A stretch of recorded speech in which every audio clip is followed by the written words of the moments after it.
রমজানে ঘুরে দাঁড়াও, রমজানে পরিবর্তনের ফিকির করো। আমার বাপ, আমার ভাই, আমার ছেলেরা, নিজেদেরকে রহম করো, রমজান সুন্দর করো, রমজানে গুনাহ ছেড়ে দাও, রমজানে আল্লাহর ইবাদতে লাগাও।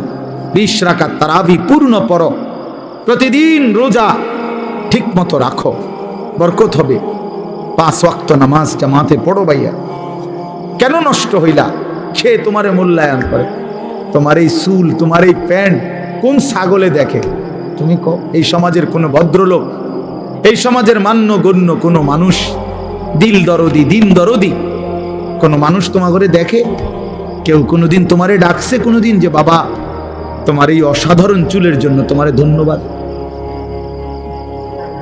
হ্যাঁ, তো তাহলে সে সামান্যতম, আমরা তো মনে করেন একটু অনুভব করি, কথার কথায় অহংকারের জন্য বুঝাইতেছি না, যেন আমি এটা অনুভব করি আমরা যে অনেক মানুষ আমগরে মহব্বত করে, মুসাফা করে, হ্যাঁ, মাহফিলের জন্য বলে, তাহলে বোঝা গেল আমি অনুভব করি যে আমার অনেক মানুষ মহব্বত করে।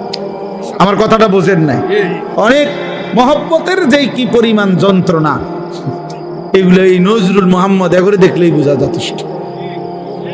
গমে আশিকি তেরা শুকরিয়া, এইটার অর্থ এইটা। গমে আশিকি মানে হইল ভালোবাসার বেদনা, ভালোবাসার যন্ত্রণা, মহব্বতের যন্ত্রণা। আল্লাহ তেরা শুকরিয়া মানে বুঝায় যে তোমার রাস্তায় যতবার যত দুঃখ পেয়েছি, তোমারে ভালোবাসতে গিয়ে সবকিছুর জন্য তোমার শুকর যে আল্লাহ তোমার রাস্তায় দুঃখ বেদনা জামিল আর মিলছে। তো এই জন্য ভাইয়া তোমার তো এটা অনুভব করা উচিত, তোমার তো এটা ভাবা উচিত যে আমি যে প্রতিনিয়ত চুল পাল্টাইলাম, ডিজাইন পাল্টাইলাম, ফ্যাশন পাল্টাইছি, তো মানুষে আমারে কিতা কয়? আমি তো অনেক সময় বলি যে তোমাদের সমবয়সী ছেলেরা যখন তোমারে বলে দোস্ত তোরে সেরকম লাগে, তো তুই জিগাও না কি রকম? আমিও তো মানছি তোরে সেরকম লাগে, কিন্তু সেটা কেডা? মান হুয়া সে কে? যার মতো তোমারে লাগে নিশ্চিত খবর নিলে দেখবা ফুট্টাখোরের মতো লাগে, গাঞ্জাখোরের মতো লাগে, নেশাখোরের মতো লাগে, জুয়ারির মতো লাগে, লম্পট চরিত্রহীনের মতো লাগে বেটা, ইমানদারের মতো লাগে না, জুনায়েদ বাগদাদির মতো লাগে না, বাইজিদ বোস্তামির মতো লাগে না, কোন আল্লাহওয়ালার মতো লাগে না বেটা, কোন হারামখোরের মতো মনে হয়, কোন বাবাখোর ডাইলখোর ছাড়া, নেশাখোর ইয়াবাখোর ছাড়া অন্যদের মতো লাগে না বেটা। নামাজি এমন হয় না, চরিত্রবান এমন হয় না, ভালো মানুষ এমন হয় না। এজন্য ঘুরে দাঁড়াও। শাহরু রমাদান আল্লাযী উনজিলা ফীহিল কুরআন হুদাল লিন-নাসি ওয়া বায়্যিনাতিম মিনাল হুদা ওয়াল ফুরকান। আল্লাহ বলছে বান্দা এই আজিমুশ শান কোরআন আমি দিয়েছি, এই কোরআন গোটা বিশ্ব মানবতার হেদায়েত, এবং হেদায়েতের কথাগুলো বায়্যিনাতিম মিনাল হুদা, একটা শব্দ, একটা ব্যাখ্যা, একটা বিষয়ের মধ্যে কোনো অস্পষ্টতা, অগোছালো, অবুঝ কিছু নাই, সব স্পষ্ট। তুমি শুধু শুনো, 100 তুমি বুঝবা, তোমারে আলো দেখাবে। ওয়াল ফুরকান, এবং কোরআনই একমাত্র হচ্ছে সত্য মিথ্যা, ন্যায় অন্যায়, হালাল হারাম, জায়েজ না জায়েজ, ভালো মন্দের মধ্যে পার্থক্য করে। তুমি ভালো মন্দ চিনবা না যদি কোরআন না আছে, তুমি সত্য মিথ্যা বুঝবা না যদি কোরআন না চেনো, হালাল হারাম, জায়েজ না জায়েজ, উচিত অনুচিত, ন্যায় অন্যায় বুঝবা না। বাংলা বই দিয়া হবে না, অঙ্ক ইংরেজি পদার্থ জীববিজ্ঞান বই দিয়া হবে না, কোরআন লাগবে। কোরআন চ্যালেঞ্জ করলাম নাই তো আমি, বাংলা অঙ্ক ইংরেজি পদার্থ ইতান আমি পড়ছি, আপনি আমার লোক কইয়েন কথা, হ্যাঁ আপনি কোনটা দিয়া বুঝাইবেন? সত্য মিথ্যার পার্থক্যকারী বই কোরআন, কোরআন বাংলা না, অঙ্ক নয়। এগুলো নির্ধারিত কোনো বিষয়, দুনিয়াবি উপার্জনের জন্য কোনো বিষয় শিখায়। পদার্থ পদার্থই বুঝায়, জীববিজ্ঞান জীবের বিষয়ে বুঝায়, রসায়ন বিজ্ঞান রসায়নের বিষয়ে বুঝায়, ডাক্তারি ডাক্তারি বিষয়ে বুঝায়, ইঞ্জিনিয়ারি ইঞ্জিনিয়ারি বুঝায়, কিন্তু সত্য মিথ্যা, ন্যায় অন্যায়, আলো অন্ধকার, হালাল হারাম, উচিত অনুচিত, ভালো মন্দ বুঝায় শুধুই আল্লাহর কোরআন। কোরআন বিহীন তুমি আলো পাইবা কেমন? কোরআনবিহীন তুমি সত্যের সন্ধান পাবা কেমনে? অতএব আল্লাহ তাআলা বলছে, বান্দা, কোরআন নাজিলের মাস রমজান, ফামান শাহিদা মিনকুমুশ শাহরা ফালিয়াসুমহু। এই শেষ কথা হলো, আল্লাহ বলেন, বান্দা, অতএব তোমাদের যাদেরই জীবনে রমজান আসে, তোমরা যারা সাবালক রমজান পর্যন্ত পৌঁছবে, ফালিয়াসুমহু, তোমরা রোজা রাখো। ওহ, কি মায়া করে আল্লাহ বলছে, এই আমার বান্দা শুনো, রোজা রাখো, রোজা। ফালিয়াসুম, আল্লাহ যেন বলে, এই হায়াত যদি পাও, রমজান পর্যন্ত যদি পৌঁছো, রমজানের চাঁদ যদি দেখো না বান্দা, রোজা রাখ। যদি বলি, মাওলা রোজা রাখলে কি দিবেন পুরস্কার? আল্লাহ বলেন, আমি না 1 মাসেই তোমারে মুত্তাকি বানাই দেব। লাআল্লাকুম তাত্তাকুন, 1 মাসে মুত্তাকি। যদি বলি, মাওলা মুত্তাকি হলে কি হবে? আল্লাহ বলেন, জান্নাত তো বানাইছি আমি মুত্তাকির জন্য।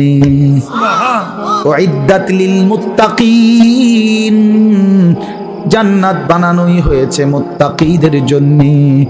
ইন্নাল মুত্তাকিনা ফি জান্নাতিন ওয়া উয়ুন, ইন্নাল মুত্তাকিনা ফি যিলালিন ওয়া উয়ুন। আল্লাহ বলেন, আমার মুত্তাকি বান্দারা জান্নাতেই বসবাস করবে। খালাস। অতএব বন্ধু, বাপ, নওজোয়ান, শুধু ওয়াজের জন্য যেন ওয়াজ না হয়। শুধুই বললাম আমারে এই মাহফিলওয়ালারা হেরা নাকি দাওয়াত দিতে বহুত পেরেশানি করতে হয়েছে, কেমনে জোড়া তালি দিয়া, হ্যাঁ, সেলিম ভাই শেষ পর্যন্ত রাজি করাইছে। আলহামদুলিল্লাহ, সকলেরই ভালোবাসায় আল্লাহ আনাইছে, ঠিক না? আল্লাহ আমাদের সবাইকে ভালো করেন, আমাদের জীবন সুন্দর করেন, আমাদের আখিরাত সুন্দর করেন। কিশোর নওজোয়ান বন্ধু, আমি তো ধমক দিলাম, একদিন আফসুস করবা যে তোমারে যদি আরো কেউ ধমক দিত। বলো নাই ভাইয়া, বোঝো নাই? আজ তো আমি ধমক দিছি, মনে করো আমি তোমারে ফিরাইতে চেষ্টা করছি, কিন্তু যে তোমারে ধমক দেয় না, ছেড়ে দিছে, সে তো তোমারে অন্ধকারে ছেড়ে দিছে তো তোমারে নাফরমানে। আমি তো ফিরাইতে চাচ্ছি, আমি তো ধমক দিয়ে আগাইতে চাইতেছি। যে দরদি হয় সে তো তার ছোট ভাইকে থাপ্পড় দেয়, আঘাত করে, মারে, ফিটটা হইলেও তারে গুনার রাস্তা থেকে ফিরায়। যে দরদি হয় না, সে রাগ করলে বলে, যা তার কপালতে খাক, যেটা মনে করে এটা করো। এটাই কি উত্তম? আল্লাহ আমাদেরকে বুঝ দান করেন। একটি কথা পূর্ণ বুঝবার জন্য ধারাবাহিক মনোযোগ জরুরি। কোরআনুল কারীমের মধ্যে আছে, আল্লাহ তাআলা বলেন, ওয়াযাক্কির ফাইন্নাদ যিকরা তানফাউল মুমিনিন। আল্লাহ তাআলা বলেন, আপনি বারবার উপদেশ দিতে থাকেন। যাক্কির শব্দের অর্থ হলো বারবার, অর্থাৎ আপনি আপনার এই কথাগুলো বারবার বলতে থাকেন। ফাইন্নাদ যিকরা তানফাউল মুমিনিন, নিশ্চয়ই প্রত্যেকবার উল্লেখ করলেই, যতবারই বলবেন ততবারই ইমানদারদের উপকার হবে। এই 1 বার 2 বার 10 বার 50 বার শুনতে শুনতে, বলতে বলতে একসময় বিবেক জাগবে, অনুভূতি আসবে, ফিকির আসবে যে আহারে, আমারে বারবার বলতেছে, আমার প্রতি বারবার নারাজ হইতেছে, আমার তো আসলে বদলানো দরকার। তো একটা সময় তখন পরিবর্তন নসিব হয়। এই জন্য এটা খুব জরুরি, এই বারংবার প্রেসার দেওয়া, বারবার বলতে থাকা, বারবার বলতে থাকা। আম্বিয়ায়ে কেরাম, নবীগণ মানুষদেরকে বারবার আল্লাহর দিকে ডাকতেন। 950 বছর একটানা হযরত নূহ আলাইহিস সালাম একই এলাকার মানুষকে, একই অঞ্চলেই আল্লাহর দ্বীনের দাওয়াত দিছে। এক জায়গাতে, আজকে চিটাগাং, কালকে সিলেট, পরশু খুলনা, এমন না, একই অঞ্চলের মানুষকে, মনে করেন একটা নির্ধারিত সীমারেখার ভেতরেই এই মানুষগুলোকেই তিনি 950 বছর বলে গেছে। হতাশ হন নাই, বলেই গেছে। আমাদের নবী সাল্লাল্লাহু আলাইহি ওয়াসাল্লাম যখন তায়েফের ময়দানে প্রথমবার কালেমার দাওয়াত দিছেন, তখন সবাই প্রত্যাখ্যান করছে, কেউ গ্রহণ করে নাই নবীজির কালেমা। কেউই ঈমান আনে নাই, বরং সবাই নিজেদের বাচ্চা ছেলে পেলেদেরকে লেলায় দিছে, পাথর মেরে আল্লাহর নবী সাল্লাল্লাহু আলাইহি সাল্লামকে তাড়ায় দিছে। কিন্তু কিছুদিনের ব্যবধানে ঠিক এই তায়েফ থেকেও অসংখ্য অগণিত লোক কালেমা পড়ে মুসলমান হয়েছে। এবং খন্দকের যুদ্ধের সময় এই তায়েফের একজন সাহাবীর বুদ্ধিমত্তায় খন্দকের বিজয়ের অনেক বড় সহযোগিতা, সাপোর্ট হয়েছে। তাইলে নবী সাল্লাল্লাহু আলাইহি সাল্লাম সেদিন জিবরাইল ফেরেশতা এসে বলছিল, ইয়া রাসূলুল্লাহ, আপনি বললে পাহাড়ের ফেরেশতাকে বলে তায়েফবাসীকে দুই পাহাড়ের মাঝখানে ফেলে ধ্বংস করে দেয়, কেন তারা আপনার গা থেকে পবিত্র শরীর মুবারক থেকে রক্ত ঝরাইল? কিন্তু নবী সাল্লাল্লাহু আলাইহি সাল্লাম বলছেন, ইন্নী লাম উবআস লাআনান ওয়ালা গাদিবান, ইন্নামা বুইসতু রাহমাতান। বলছেন জিবরাইল, আমি অভিশাপ দিতে আসি নাই, আমি শুধুই কেবল রাগ করতে আসি নাই, ধ্বংস করতে আসি নাই, আমি এসেছি রহমত হয়ে। রহমত হয়ে আমি যদি আমার উম্মত ধ্বংস করে দেই কথায় কথায়, তাইলে আমি কালেমার দাওয়াত দেব কাকে? কাজেই তিনি বলছেন নবী সাল্লাল্লাহু আলাইহি সাল্লাম, জিবরাইল অপেক্ষা করো, আজ তারা ঈমান আনে নাই, ও চিরেই একদিন তাদের বংশধর, তাদের খানদানের কেউ হয়তো ঈমান আনবে। এই জন্য এই বারবার শুনলে, বারবার বললে, বারবার বলতে থাকলে কলিজার মধ্যে একসময় ধাক্কা লাগে। একটা শক্ত পাথরের উপরেও যদি বারবার বৃষ্টির পানি পড়ে, একই জায়গায় ফোঁটা পড়ে, তো একটা সময় এই পাথরটাও ছিদ্র হয়ে যায়, কিছুটা ছিদ্র হয়ে যায়, ডাইবা যায়। এই জন্য বললাম আল্লাহর কথা মনোযোগ দিয়ে শুনলে ভালো, যেই শুনে তারই বরকত হয়। শুক্রবারে জুমার নামাজের বয়ান মনোযোগ দিয়ে শুনলে ধারাবাহিক 52 সপ্তাহ, 1 বছরে, তো মানুষের জিন্দেগি পরিবর্তন হয়। এরপরে এরকম ওয়াজ মাহফিলে উলামায়ে কেরামের নসিহত তোমরা ছেলেরাও যদি আলাদা আলাদা মনোযোগ দিয়া শুনো, একটা সময় দেখবা তোমার জিন্দিগিও সুন্দর হবে। গুনায় ভরা জিন্দিগি বাপ সুন্দর না। কোনো পাপী, কোনো নাফরমানকে কেউই ভালোবাসে না, সম্মান করে না, এবং প্রত্যেক অপরাধী নিজের কাছেও লজ্জিতই থাকে। কোনো নষ্ট চরিত্রের লোক ছেলে সে নিজের কাছেও নিজেকে অপরাধী ভাবে। নিজের একাকিত্ব হলেও মনে পড়ে যে কাজটা ঠিক না, কাজটা অন্যায়। নারী দেখা, ছবি দেখা, নাচ গান, উলঙ্গ দৃশ্য, জিনা, ব্যভিচার, মদ, জুয়া, এই হারামের মধ্যে যারা পড়ে আছে, সে একাকিত্বে মনে পড়ে, তার বুঝে ধরে, সেও ভাবে যে কাজটা সুন্দর না। তাহলে এই জন্য কোনো পাপী, কোনো অপরাধী, কোনো নাফরমান মানুষের কাছেও সম্মান পায় না, নিজের কাছেও নিজে ইজ্জত পায় না, নিজের বিবেকেরও দংশন হইতে থাকে। এই জন্য আমি বললাম, গুনাহ, নাফরমানি ইজ্জত দেয় না, সম্মান দেয় না, প্রিয় বানায় না, বরং কিতাবের মধ্যে আছে বুগদাতুন ফি কুলুবিল খালক, প্রত্যেক গুনাহ মানুষের অন্তরে ঘৃণা তৈরি করে। প্রত্যেকটি গুনাহের কারণে বান্দা আল্লাহ তাআলার রহমতের নজর থেকে দূরে সরে যায়, এবং একটা সময় বান্দা আল্লাহ তাআলার লানত, অভিশাপের যোগ্য হয়। ফলে তখন আল্লাহ যখন কারো উপরে লানত বর্ষণ করে, তো গোটা সৃষ্টি তাকে ঘৃণা করে।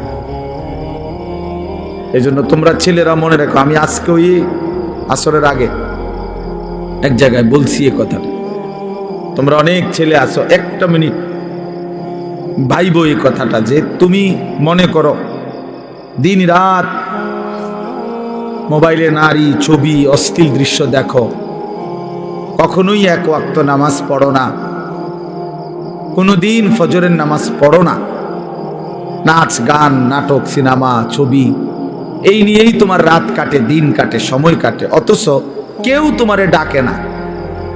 তোমার মা, তোমার বাবা, তোমার গ্রামের কেউ, কারো তোমারে নিয়ে কোনো মাথা ব্যথা নাই যে ছেলেটা যে আমাদের চোখের সামনে নষ্ট হয়ে যাচ্ছে, চরিত্রহীন হয়ে যাচ্ছে, ফেরাইবার জন্য কারো চেষ্টা নাই, কারো মানসিকতায় নাই। কারণটা কি? তোমার দিকে কারো নজর নাই কেন? তোমার মা বাবা কারোই কোনো ফিকির নাই কেন? এর মূল কারণ হলো এইটাই, মনে রাখো, যে বুঝো বুঝলা, মনে রাখবা যে মূল কারণ হলো গুনাহ যখন মাত্রাতিরিক্ত হয়ে যায় তখন আল্লাহর লানত বর্ষিত হয়।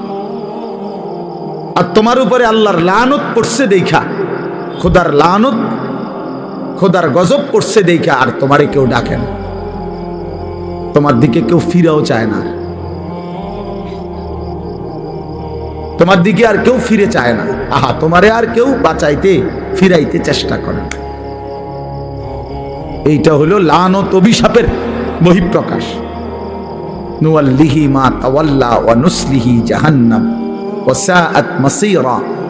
আল্লাহ বলছে, আমার রাসূলের বিরুদ্ধাচরণ যে করে, আমার ইমানদার মুমিন বান্দা যে পথে চলে, তার উল্টো পথে যে চলে, তো আমিও তাকে সেই উল্টো পথেই চালাইতে থাকি এবং এই উল্টো পথেই একদিন তাকে আমি জাহান্নামে ফেলে দেব। কোরআন শরীফে মানে আর কোনোদিন ভাও করবে না ওই এই নারী ছবি মদ জুয়া চুরি ডাকাতি জিনা ব্যভিচার সুদ ঘুষ সিটারি বাটপারি, এই শেষ, এই জিন্দিগি এভাবেই একদিন মৃত্যু হয়ে যাবে আর ফেরেশতা একটা লাথি দিয়া জাহান্নামে ফেলে দেবে। যা, ফেরেশতা বলবে যা নাফরমান, এই জিন্দিগি আর ফিরবে না, ফিরার তৌফিক হবে না।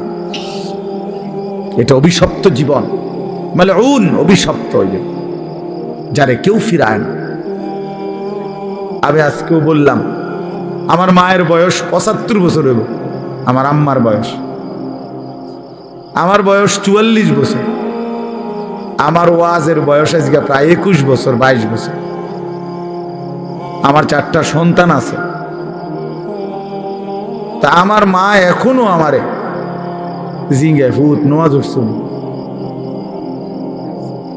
কসম আল্লাহ, এখনো জিজ্ঞাসা করে না ফুট নামাজ উঠছে, এখনো মা জিগায় ফুট চাইও মানুষের মাহফিলে যাইয়া টাকা পয়সা লইয়া কারোর লগে ঝামেলা করো না, এই বয়সেও বলেন। হ্যাঁ, মা তার সন্তানকে এখনো নজর রাখছে। মা বৃদ্ধ হয়ে গেছে, আমারও বয়স কম হয় নাই, আমিও তো সন্তানের বাপ, তো তোমারে কেউ ডাকে না কা? তোমার প্রতিদিন ফজরের নামাজ ছুটে যাচ্ছে, তোমার মাও ডাকে না, বাপাও ডাকে না, কারণ তোমার উপরে খোদার লানত পড়ছে। তোমার ১ মিনিট তোমার কল্পনার মধ্যে নারী ছাড়া, ছবি ছাড়া, মোবাইল ছাড়া তোমার সময় কাটে না। কেউ তোমারে ফিরায় না যে বাপ কিরে তুই এটা কি করতেছ, এটা তো ভালো না, এটা তো তোমার জন্য সুফল আনবে না। এই কথাটুকুও তোমার ঘরে বলে না যাদেরকে, কেন বলে না কেউ? তোমার উপরে খোদার লানত, তোমার উপরে আল্লাহর লানত, তুমি অভিশপ্ত। এই জন্য তোমারে আর কেউ ফিরায় না। নাহলে খামখেয়ালি মানুষ কতক্ষণ করে, দুষ্টমি মানুষ কতক্ষণ করে, হাসি ঠাট্টা মজাক আড্ডা কতক্ষণ করে মানুষ, কখনোই কি ফিরবার সময় হয় না?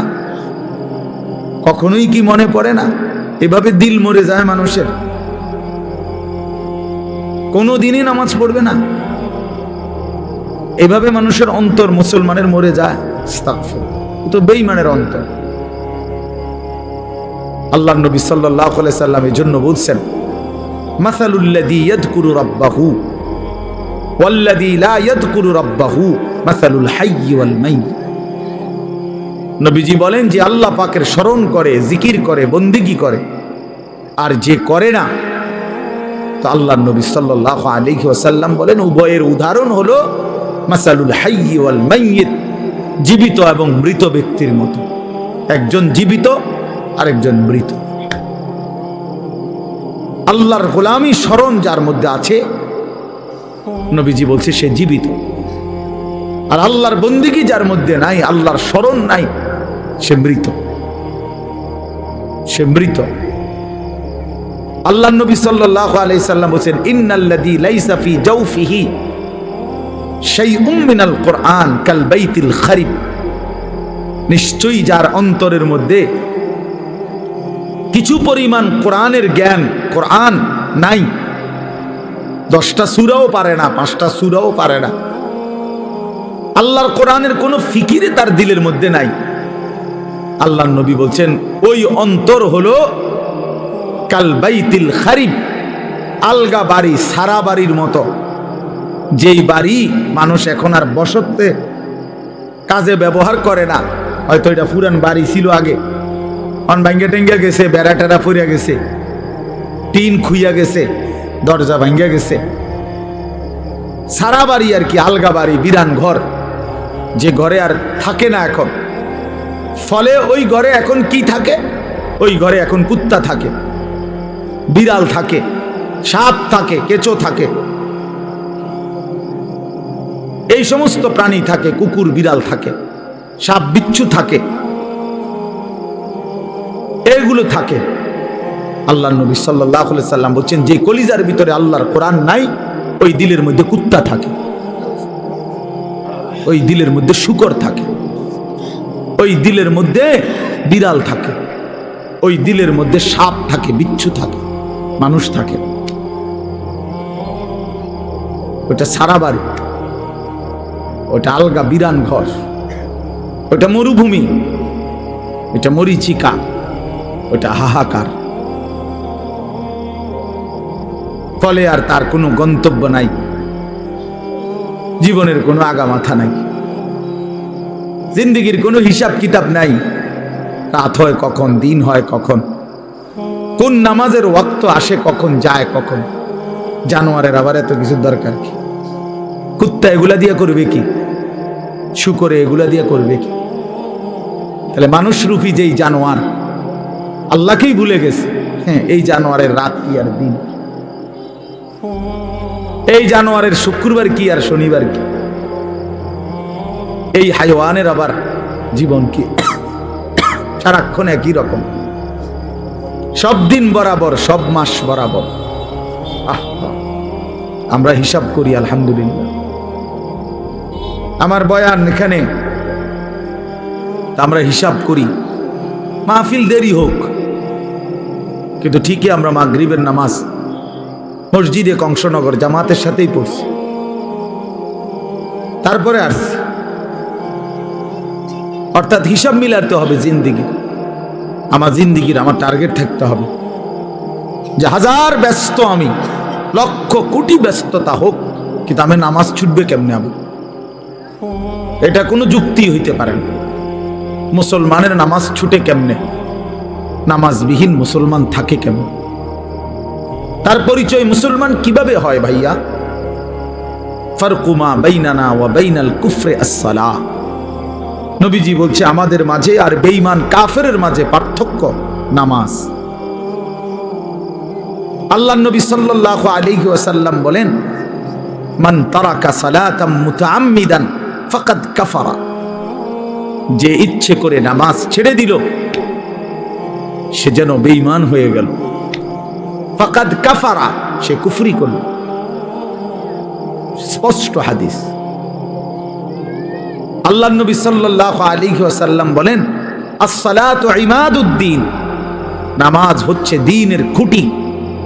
মান আকামাহা ফাকাদ আকামাদ-দ্বীন। যে নামাজ জারি রাখলো সে যেন তার পুরা দ্বীন চালু রাখলো। ওমান হাদামাহা ফাকাদ হাদামাদ-দ্বীন, যে নামাজ নষ্ট করে দিল সে তার পুরা দ্বীন নষ্ট করে দিল। আল্লাহ কোরআনে বলছে ইন্নাস সালাতা তানহা আনিল ফাহশাই ওয়াল মুনকার, নিশ্চয়ই একমাত্র নামাজ যাবতীয় অশ্লীলতা, অসভ্যতা, বেহায়াপনা, অপরাধ থেকে বিরত রাখে। এজন্য সাফ কথা বেটা, কোন বেনামাজি ভদ্র হইতে পারে না। বেনামাজি মানে অসভ্য বেটা, বেনামাজি মানে কুত্তার জিন্দেগি, কুত্তার জিন্দেগি মনে। হ্যাঁ জোরে বল বেটা, তোরা যারা নামাজ পড়স না লজ্জা থাকলে বলিস। আর বেহায়া যদি হাসো বেনামাজি হবার পরেও, তো মনে রাখো তোর ব্রেনে সমস্যা, তোর মাথার তার সিরা, তুই পাগল মাতাল, তুই মানুষও না জানোয়ারও না, তোর কোনো অনুভূতিই নাই বেটা, বিবেকে নাই বেটা, তুই জানোস না তোরে বানাইছে কে বেটা, তুই পাগল না ছাগল এটাও জানোস না বেটা। কিসের মা কিসের বাপ? বেনামাজির কি আর মা কি তা বাপ কি? বেনামাজির কিসের আল্লাহ কিসের রাসূল? কিচ্ছু নাই, হেতেই হেতে।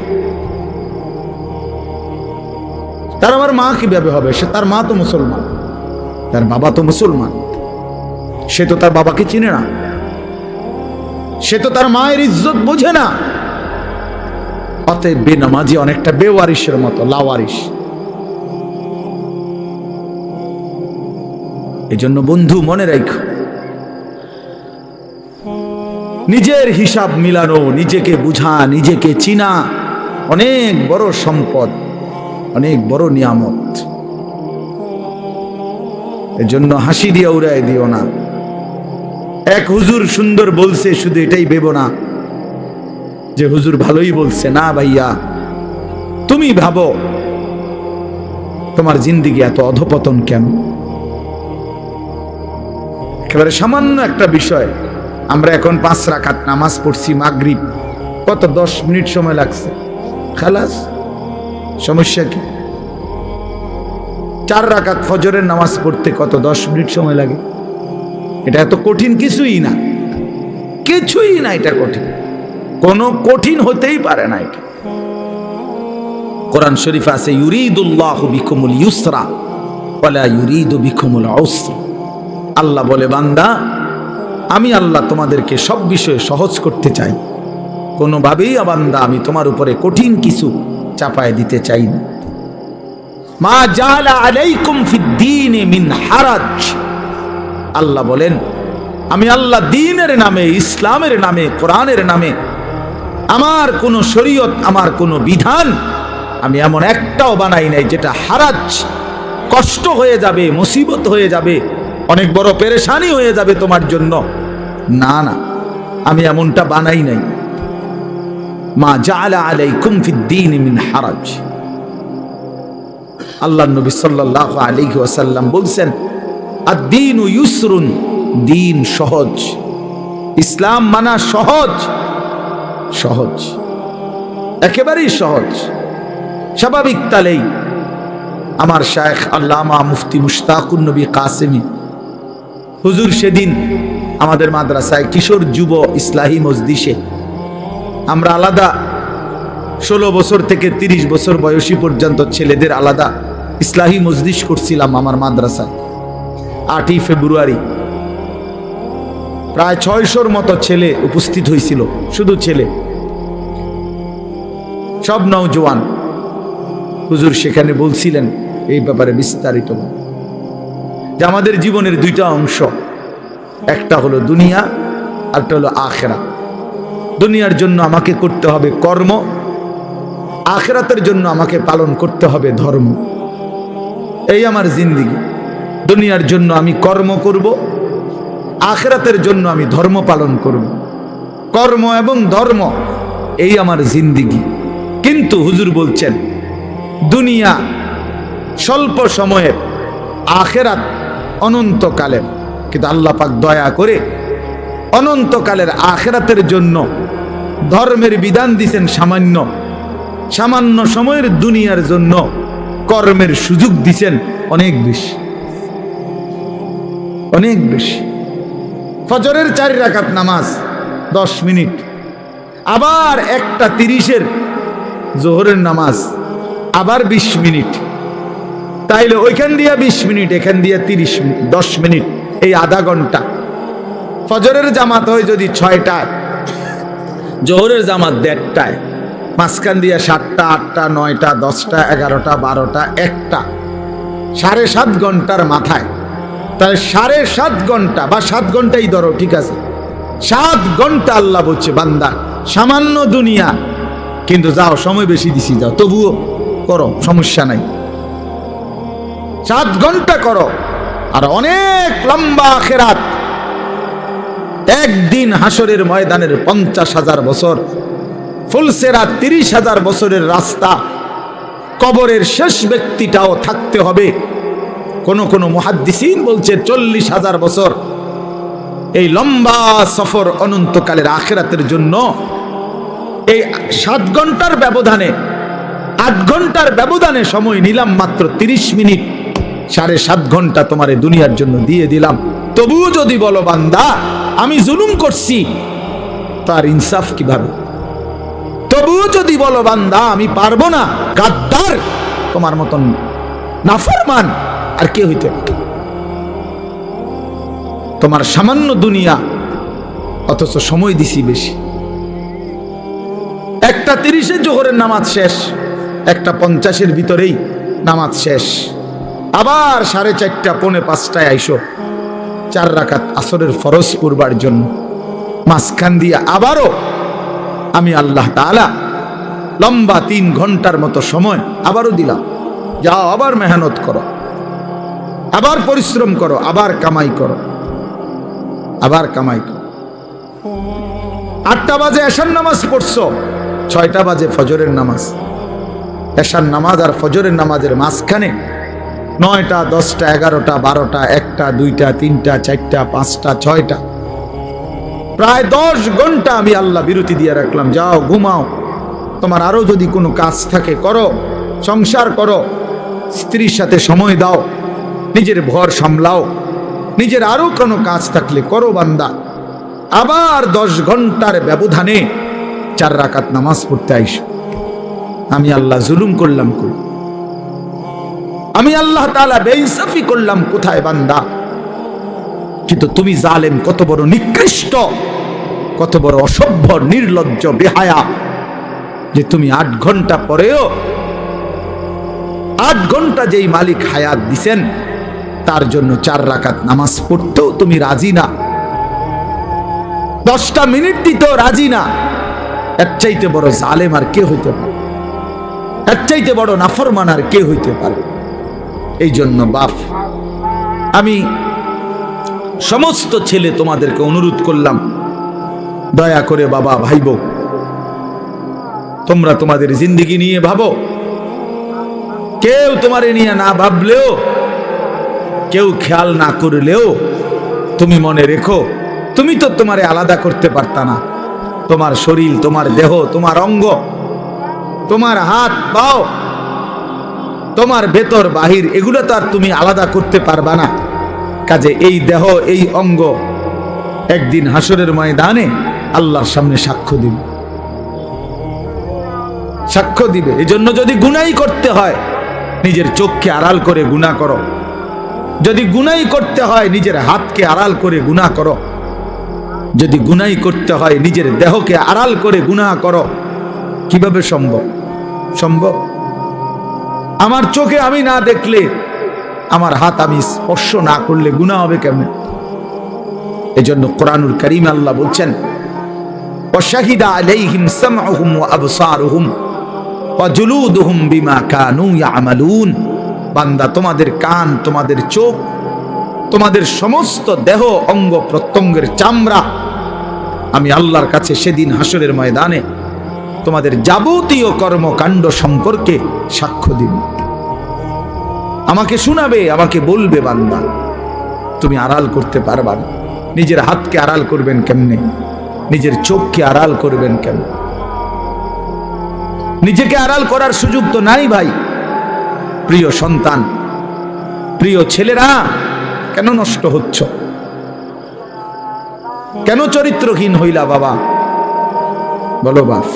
ওই দেখেন, ও এখনো হাসাহাসি। আর মানে এখনো একজনের গায়ে আরেকজন হেলান দিয়া বসে, একজন আরেকজনের আঞ্জা দিয়া ধরে, একজন আরেকজনকে লাত্তি মারে, আরেকজন আরেকজনের চুল ধরে, মানে এই হলো পোলাপানের কি করে, মানে কেন? এখানে না শুধু এ চলতে ফিরতে হাঁটতে ঘুরতে একটা আরেকটারে লাত্তি দেয়, একটা আরেকটারে টাইনা ধরে, একটা চুল ধরে, একটা বেটকায়, একটা আঞ্জা দিয়া ধরে, কি করে? পাগল মাথা। আহা, দেখেন আপনারা ছেলে পেলেদের চাল চলনে, মানে একেবারেই শূন্য, বিচ্ছিন্ন। পৃথিবীতে কোনো মানুষ আছে তারে কেউ দেখে এটা দ্বারা কোনো লজ্জা শরম হইতে পারে? কিচ্ছু বোঝেন, কিছুই বোঝেন, আমি কিচ্ছু বোঝেন। কি মুরব্বী আছে না মানুষে দেখে, না আলেম ওলামা দেখে, না হেতে হেতের এত বিকৃত।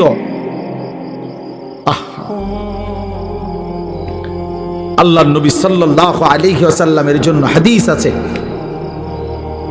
দোস্ত। আল্লাহর নবী বলছে, কিছু মানুষের দিল ওয়াল কালকুজ মিরবাদান, নবীজি বলছেন কিছু মানুষের দিল থাকে এরকম উল্টানো, এই যে এটা উল্টানো, মনে করেন এইটা উল্টানো হইলে এইবার এইটার উপরে যদি এখানে আটলান্টিক মহাসাগরের পানিও ঢালে, এটা পুরবে না। পুরবে এটা? কেন পুরবে না? উল্টা এটা। রাসূলুল্লাহ সাল্লাল্লাহু আলাইহি ওয়াসাল্লাম বলছেন, কিছু নাফরমানের কলিজা উল্টানো থাকে, দিল উল্টানো থাকে। লা ইয়ারিফু মারুফান ওয়ালা ইউনকিরু মুনকারান, তখন আর সে কোনো ভালোও বুঝে না, কোনো মন্দও বুঝে না, কিছুই বোঝে না, কিছুই বোঝে না। উলাইকা কাল আনআম, আল্লাহ তাআলা বলে এই মানুষগুলোই হচ্ছে জানোয়ার, এরাই জানোয়ার, যাদের কাছে আলো অন্ধকারের কোনো পার্থক্য নাই, যাদের কাছে রাত দিনের কোনো পার্থক্য নাই, যাদের কাছে হালাল হারামের কোনো পার্থক্য নাই, যাদের কাছে পাক নাফাকের কোনো পার্থক্য নাই, যাদের কাছে জায়েজ না জায়েজের কোনো পার্থক্য নাই, হালাল টাকাও খায়, সুদের টাকাও খায়, আপন মাকেও দেখে, রাস্তার নারীকেও দেখে, আপন বোনকেও দেখে, পরের বোনকেও দেখে, যার কাছে কোনো হালাল হারাম বলতে কিছুই নাই, শরীর নাপাক পেশাব পায়খানা করে পবিত্রতা অর্জনের কোনো ধার ধারে না। তো আল্লাহর নবী সাল্লাল্লাহু আলাইহি সাল্লাম বলেন, মূল কারণ এমন কেন? এই নাফরমানের কলিজা উল্টানো, এই নাফরমানের দিল উল্টায় দিছে আল্লাহ। ইন্না কুলুবাল ইবাদ বাইনা ইসবাআইন মিন আসাবি'ir রহমান ইউকাল্লিবুহু কাইফা ইয়াশা। হাদিসের মধ্যে আছে, আল্লাহর নবী সাল্লাল্লাহু আলাইহি সাল্লাম বলেন, নিশ্চয়ই মানুষের দিল আল্লাহ পাকের কুদরতি এই দুই আঙ্গুলের মাঝে, আল্লাহর কুদরতি দুই আঙ্গুলের মাঝে তিনি যেভাবে ইচ্ছে এই দিল উলট পালট করতে পারেন। এই জন্য আমাদের নবী সাল্লাল্লাহু আলাইহি সাল্লাম ভাইয়া, নবীজি 5 ওয়াক্ত নামাজের পরে একটা দোয়া করতেন, অনেকগুলো দোয়ার মধ্যে এটাও একটা দোয়া নবীজি নিয়মিত করতেন, ইয়া মুকাল্লিবাল কুলুব সাব্বিত কলবি আলা দীন। হে অন্তর সমূহের উলট পালটকারী, আপনি আমার দিলটা আপনার দ্বীনের উপরে মজবুত রাখেন। সুখে থাকি দুঃখে থাকি আপনাকে যেন না ভুলি, রাতে থাকি দিনে থাকি আপনাকে যেন না ভুলি, একাকী থাকি প্রকাশ্যে থাকি আপনাকে যেন না ভুলি, সব প্রত্যাশা মতো পাই কিংবা না পাই মাওলা আপনারে যেন না ভুলি, আপনারে যেন না ভুলি, আপনারে যেন না ভুলি। আপনাকেই যদি হারিয়ে ফেলি তো মোমেনের আর থাকলো কি? আপনারই যদি পেয়ে যাই মোমেনের আর হারালো কি? হারালো কি? जो तू मेरा तो सब मेरा, যখন আল্লাহ আমার সবই আমার, अगर एक तू नहीं मेरा तो कोई शाई नहीं मेरी, যখন আল্লাহ আমার নাই কিছুই আমার নাই। আমরা কিতাবে পড়ছি, বুজুর্গদের মুখে শুনছি, আমার ঢালকানগর হজরত কুতবে আলম আরিফ বিল্লাহ হজরত মাওলানা শাহ আব্দুল মতিন বিন হুসাইন দামাত বারাকাতুহুমুল আলিয়া, আমি হজরতের মুখেও বহু শুনছি। এই ভারতীয় উপমহাদেশে একজন বড় বুজুর্গ ছিলেন, সৈয়দুত তাইফা হাজি এমদাদুল্লাহ মুহাজিরে মক্কি রাহমাতুল্লাহ আলাইহি, জগৎ বিখ্যাত বুজুর্গ ছিলেন, আল্লাহর ওলি ছিলেন। তো উনি যখন মুনাজাত করতেন, আল্লাহর কাছে কিছু চাইতেন, তখন তিনি বলতেন, চায় মাওলা, আপনার কাছে দুনিয়ার কত মানুষ কত কিছু চায়, বাড়ি চায়, গাড়ি চায়, কত প্রয়োজনের কথা আপনার কাছে বলে, আর আমি এমদাদুল্লাহ আপনার কাছে, আপনি আল্লাহকেই চাই, আমার আর কিচ্ছু লাগবে। কুই তুঝসে কুছ और कोई कुछ मांगता है, मैं हो तुझसे या रब तलबगारे तेरा। আল্লাহ কেউ এটা চায়, কেউ ওটা চায়, আমি না আপনার কাছে আপনাকেই চাই, আপনার কাছে আপনাকেই চাই। আপনি আমার হয়ে গেলে আর বাকি থাকলো কি? আপনি আমার না হলে আমি আর পেলাম কি? والذين آمنوا أشد حبا لله। রব্বুল আলামিন বলে, যারা মুমিন তাদের সবচাইতে বেশি ভালোবাসা আল্লাহর জন্যে। কার জন্যে? ইয়া আইয়ুহাল্লাযীনা আমানু মান ইয়ারতাদ্দা মিনকুম আন দীনিহি ফাসাউফা ইয়াতিল্লাহু বিকওমিন ইউহিব্বুহুম ওয়া ইউহিব্বুনাহু। আল্লাহ বলেন, হে ইমানদার মুমিন, মনে রেখো, গোটা পৃথিবী যদি আমি আল্লাহর বিরোধিতা করে, আমি আল্লাহর দিন থেকে যদি মুরতাদ হয়ে যায়, কোনো সমস্যা নাই, আমি তৎক্ষণাৎ নতুন জাতি, নতুন মানুষ আবার তৈরি করব। জমিনে আমি এমন মানুষ সর্বদাই রাখবো, এমন একটা দল জমিনে আমার সব সময় থাকবে, ইউহিব্বুহুম ওয়া ইউহিব্বুনা, যারা আমাকে ভালোবাসবে, আমি আল্লাহ যাদেরকে ভালোবাসবো। ভালোবাসার এই আদান প্রদান আমি আল্লাহ জমিনে রাখবই রাখবো। জমিনে আমার বান্দা বলবে, আল্লাহ আমি আপনাকে ভালোবাসি, আর শাজিম থেকে আল্লাহ বলবে, বান্দা আমিও তোকে ভালোবাসি। हम यहाँ से तुम वहाँ से दोनों जानिब से इशारा हुआ। আমি এখান থেকে, তিনি সেখান থেকে, দুই দিক থেকেই ইশারা হয়েছে যে দুইজন দুইজনকে ভালোবাসে।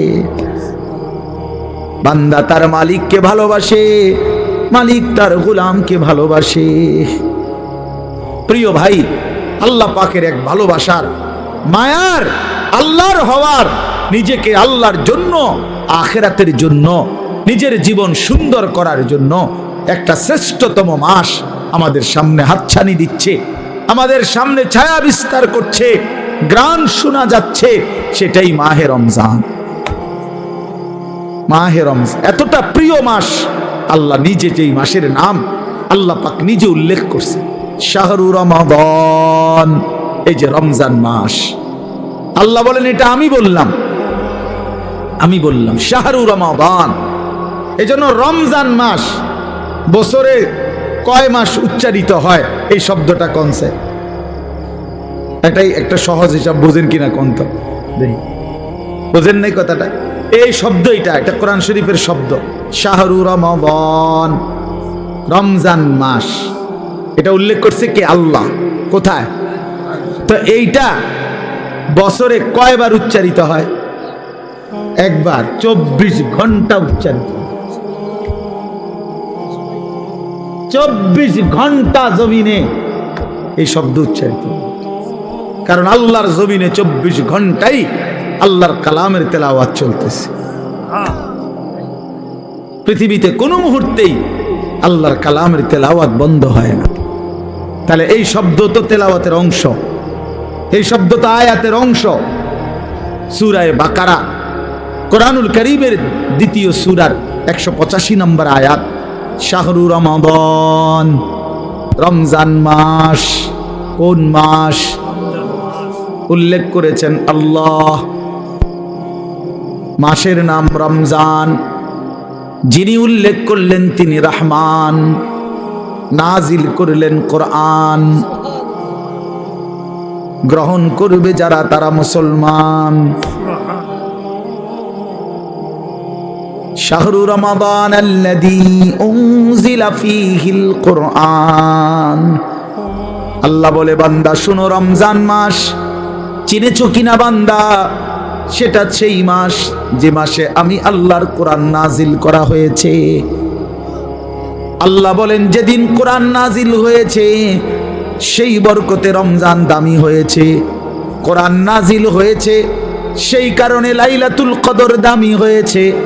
প্রত্যেক বছর সবে কদর কোরআন নাজিল হয় না, কিন্তু ওই এক রাতে কোরআন নাজিল হয়েছিল সবে কদর। ফলে অনন্তকালের জন্য ওই রাত যতবারই ফিরে আসে ততবারই দামি হয়। ওই এক বছরই শুধু রমজানে কোরআন নাজিল হয়েছিল। এখন তো আর কোরআন নাজিল হয় না, নবীজি তো নাই, কিন্তু ওই এক মাস কোরআন নাজিল হয়েছে যেই মাসে, সেটা যতবার ফিরে ফিরে আসবে ততবারই দামি হতে থাকবে।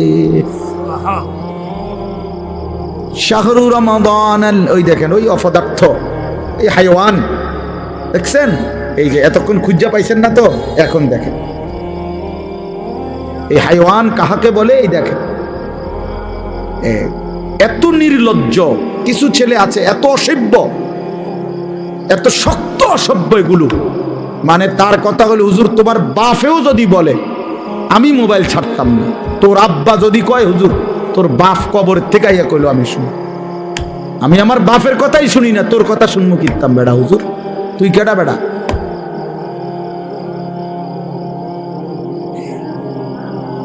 এইসা জানোয়ার, এইসা জিন্দেগি। সিদ্ধান্ত এটা, মানে পৃথিবীতে প্রয়োজনে মরে যাব, হাত পাও খুললেও যদি রাখা দেয় তারপরও মোবাইল ছাড়বো না। প্রয়োজনে বাপ ছেড়ে দেবো, প্রয়োজনে মা ছেড়ে দেব, প্রয়োজনে ধর্ম ছেড়ে দেব, প্রয়োজনে আল্লাহ ছেড়ে দিলাম, প্রয়োজনে জাহান্নামকেই বুকে নিলাম, কিন্তু মোবাইল আমি ছাড়ব।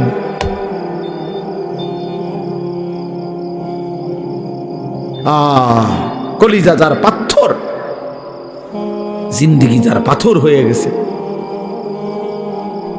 তাদের তারা এটা মানায়। আপনি নাহলে চিন্তা করেন না তার সাহসটা কত। এতগুলো মানুষ আমরা মনোযোগ দিয়ে শুনতেছি, সে এই অবস্থাতে কাইত হইয়া মোবাইলে টিপতেছে। হায় হায় অপদার্থ রে! আমি ছেড়ে দেওয়ার মানুষ না, আমি ছেড়ে দই না মানুষ, এটা আমার সিদ্ধান্ত জিন্দেগি। যেদিন কইতে পারি, যেদিন কইতে পারি, মাগার বলে যাব শক্তভাবে, হিসাব আমার। যদি কোনোদিন আর বলতে না পারি, না পারলাম খালাস। আমি জনপ্রিয়তা দিয়া কি করবো? আমি কি ভোটে খারাইছি না তো? আমি কি আমার ভোটা, আমি ভোটা টোয়াই নেই, আমি জনপ্রিয়তা দিয়া করব কি? বুঝেন নাই আমার কথা? আমি তো ইলেকশনে খারাইছি না, আমার এই মানসিকতাও নাই, তো আর আমার সমস্যা কি?